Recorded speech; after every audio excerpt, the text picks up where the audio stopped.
Hi everyone. Today I'm going to show you how to make this snowy scene featuring a birch tree forest and the Jill Girl stamp from Picket Fence Studios. So to start, here is the stamp that we're going to use. This is the Jill Girl by Picket Fence Studios, and she's nice and cozy in a big thick cowl and some thick mittens, and even her mug has a cozy. And we're going to set her in front of a birch forest. And so let's get started. So I'm stamping her with Memento black ink on a piece of Express It blending card. It is an A2 size card panel. I've taped it down to my board here, and we are going to add in some 1/4 inch painter's tape to kind of block out where we're going to put our birch trees. So I have them kind of a little bit bendy at the top.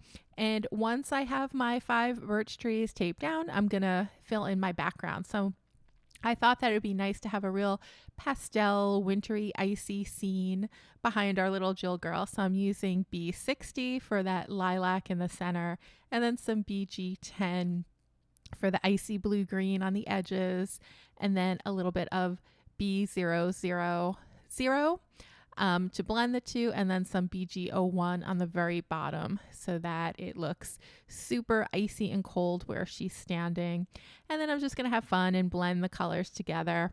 And once I have a good blend going, I am going to peel off the painter's tape. So now we have our little birch trees, and we're going to fill them in with some E40, which is a really, really light beige color. And I'm leaving like a little bit of a strip of white on either side. Just it's going to help us later on to give the tree some interest and a little bit of dimension as well.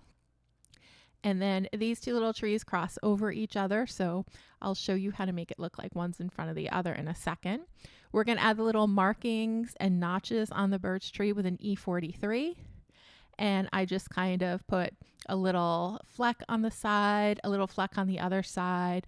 I make them kind of round, and then some rounded with a little pointy edge. And I try to be somewhat random with where I put my little markings. You can definitely use a reference photo of a birch tree to help you with this exercise, or you can just kind of go along and make little dots here and there, little straight edges here and there. Just make sure they're connected to one of the two edges. Now we're going to start shading our trees. So I'm going to use some E43 at the base and then blend it upwards with an E42. And we're going to have the darkest part of the trees like towards the bottom, and then they're going to get really nice and light towards the top. And part of the reason for that is because our little girl is in the front of the scene, so anything around her we want to look nice and dark. And then those two trees behind her head are far off in the distance, so they're going to appear pretty light and lighter than the trees on either side.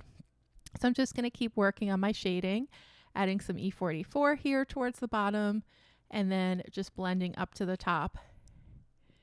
And I'm going to darken up my little notches where I need to with the E44, and then just blend everything together with the E42 or 43 when I'm done. So here I'm just darkening the notches.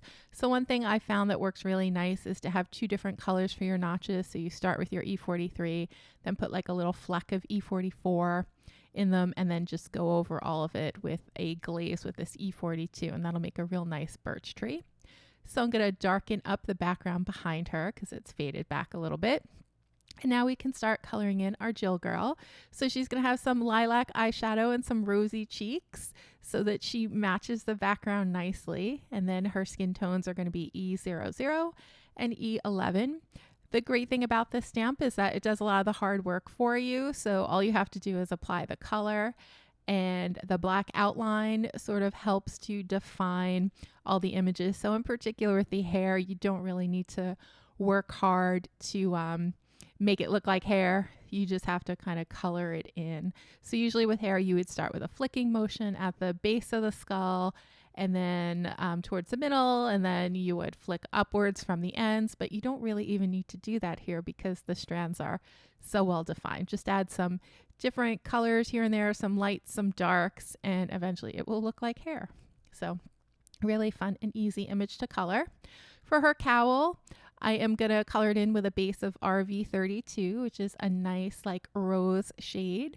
And then we're going to add some shadowing in with an RV34. And again, this is another image that's really easy to color. You don't really have to do that much work. Just add your little contours like underneath the folds of the cowl and then along the edges of the face where the hair meets. And then I even added in another little fold like towards the left there. And then I'm just going to blend it together with RV32. For her mittens, we're going to make those the same shade as her cowl. So she has a matching set of mittens and a cowl. Maybe it was a gift that was made for her. Maybe it's probably a Christmas present or something like that. They definitely look handmade to me, handmade with lots of love. And we're just going to finish coloring in the mittens the same style that we use for the cowl with that RV32, 34, and then our darkest shade was the R89. I'm going to give her a sweater that is the same color as the center of the background. So it's going to be lilac. So we're going to use some BV60 for her jacket. Her little mug is going to be a brown mug. And then the cozy that covers it is going to be with some blue violet. So BV00, 02, and 04. And then some V28 for our darkest shadows. And now for her sweater, I'm going to add some V28 for the shadow areas, like under her hands, underneath her hair, the edges of her body. Then I'm going to fill everything in with a BV00, leaving some of the section toward the middle of her chest pretty light, so it looks like there's some light reflecting there. And I'm just going to keep going with my contours under her elbows, on the edges of her shoulders, and then under her hair and under the cowl. And just keep working till I get a nice blend, making sure to leave some areas nice and light so it looks like there's some reflection. And then once we finish this part, now we're going to add some white highlights. So I just added a few little dots here and there along the cowl, and then a little bit on the cozy on the mug. And then I just add some polka dots along the edges of her shirt. Maybe that's a little decoration. A little glisten in her eyes with a little bit of white there. You can take it or leave it. I don't know that it added much. And then we'll just add some snow. So I'm going to add different size flakes depending on how hard I press down with my gel pen. And to start, I start with my big flakes. Now I'm going to finish up with some tiny little flakes. And I'm just going to flick all over. So even on top of the image as well. So if you want it to look like she is in the middle of the snowstorm, you want to make sure to get lots of snowflakes on top of her, in her hair, on her face, on the mug. This snow is going to show up the best on the colors that are colored in darkest. And if you want her to appear as though she is in front of the snowstorm, so it's behind her, then you would just put snow on everything except her. So it's really a personal preference how you want to do the snow. Now we're done. I'm going to peel off the painter's tape. I just love that white border that you get when you peel off the tape. It's probably my favorite part of making these little Copic colored cards. And then for the sentiment says, "Your friendship warms my heart." I just had a random stamp somewhere, but I thought it matched really nicely with the Jill Girl.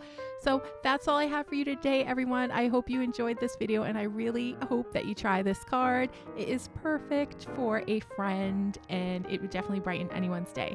Have a great day, and I will see you again soon in the next video.